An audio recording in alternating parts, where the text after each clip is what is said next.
ওজনে কম আসতে পারে, মানুষকে ঠকানোর চিন্তা আসতে পারে, ভাইয়ের জমি নিজের নামে দলিল করতে পারে, কথা বলতে হবে জোরে, করতে পারে? এমন আল্লাহর ফেরেশতা এই বাংলাদেশে আছে কিনা বলেন? জমি দেয় এক জায়গায়, দলিল দেয় আর এক জায়গায়, এমনও ফেরেশতা পাওয়া যায় বাংলাদেশে, ঠিক কিনা? আল্লাহ বলতেছেন, ও বান্দা সাবধান সাবধান শোন, তুই যা করবি একদিন আমার কাছে ধরা তোকে দিতেই পাবে।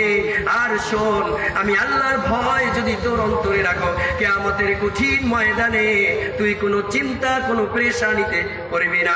যেদিন উম্মিহি ওয়া আবি, আল্লাহ রাব্বুল আলামিন বলতেছেন পবিত্র কোরআনে, উম্মিহি ওয়া আবি ওয়া সাহিবাতিহি ওয়া বানি, যেদিন পিতা সন্তানকে চিনবে না, সন্তান পিতাকে চিনবে না, মা মেয়েকে চিনবে না, মেয়ে মাকে চিনবে না, সবাই ইয়া নাফসি করবে।